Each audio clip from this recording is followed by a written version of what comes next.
శ్రీ గురుభ్యో నమః. సత్యమిద ఛానల్కి స్వాగతం. ఈరోజు వీడియో ఏంటంటే శ్రీరాముడి జన్మస్థలం అయోధ్య అని దాదాపు చాలామందికి తెలుసు. మరి సీతాదేవి జన్మస్థలం ఏంటి అంటే ఎంతమందికి తెలుసు?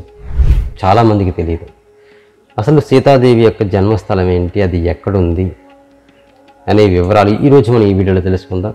అయితే మీకు గనక ముందే తెలిసి ఉంటే కింద కామెంట్ చేయండి. అంటే వీడియోలోకి వెళ్ళబోయే ముందు ఈ ఛానల్ ఇంకా సబ్స్క్రైబ్ చేసుకోకపోతే సబ్స్క్రైబ్ చేసుకోండి. ఇటువంటి వీడియోస్ కోసం వీడియోని లాస్ట్ వరకు చూసి వీడియో ఎలా అనిపించింది, మీకు నచ్చితే ఖచ్చితంగా లైక్ చేసి కింద కామెంట్ చేయండి. ఇక వీడియోలోకి వెళ్దాం. సీతామాత యొక్క జన్మస్థలం మిథిలా నగరం. ఇది చాలామందికి తెలియనటువంటి విషయం. జనక మహారాజు పాలించినటువంటి రాజ్యమే ఈ మిథిలా నగరం.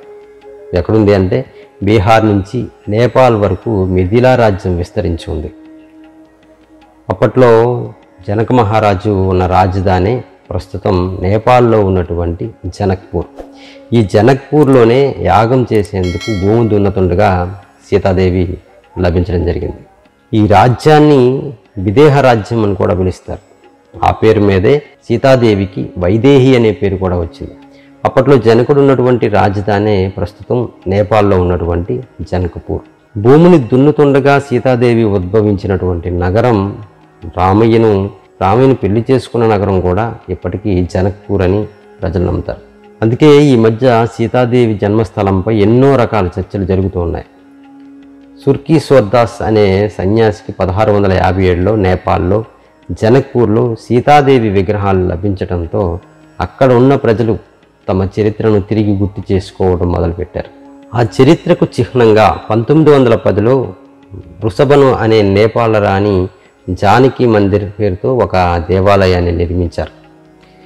1000 గజాల విస్తరణలో 150 అడుగుల ఎత్తున ప్రాకారంతో పాలరాతి గోడలు, అద్దాల మేడలతో నిర్మించినటువంటి ఈ దేవాలయానికి అప్పట్లోనే 9 లక్షల రూపాయలు ఖర్చయింది. అందుకే ఈ దేవాలయానికి నౌలాక్ మందిర్ అని పేరుంది. ఈ ప్రదేశంలో సీతమ్మ శివధనుస్సును పూజించిందని చెప్తారు. అందుకే జానకి మందిరం నైరుతి దిక్కున పెద్ద వివాహ మండపాన్ని కూడా నిర్మించారు. ప్రతి సంవత్సరం ఇక్కడ మార్గశిర మాసంలో సీతారామ కళ్యాణం నిర్వహిస్తారు. నౌలాక్ మందిర్లో సోదరులు భార్యతో సహా కొలువైనటువంటి రాముణ్ణి దర్శించుకునేందుకు ఎంతోమంది భక్తులు తరలి వస్తారు. శ్రీరామనవమి, దసరా, సంక్రాంతి, వివాహ పంచమి సమయంలో భారీగా భక్తజనం ఈ దేవాలయానికి వస్తారు. నేపాల్ వెళ్ళే హిందూ ప్రజలంతా ఈ దేవాలయాన్ని ఖచ్చితంగా దర్శించుకుంటారు. చూసారు కదండి, సీతాదేవి యొక్క జన్మస్థలం ఏంటి, అది ఎక్కడ ఉంది అనేది ఈ వీడియో ద్వారా మీరు తెలుసుకున్నారని ఆశిస్తున్నాను. ఇటువంటి వీడియోస్ కోసం ఈ ఛానల్ ఫాలో అవ్వడం మర్చిపోకండి. ఈ వీడియో మీకు ఎలా అనిపించింది కింద కామెంట్ చేయండి. వీడియో నచ్చితే ఖచ్చితంగా లైక్ చేసి కింద కామెంట్ చేయండి.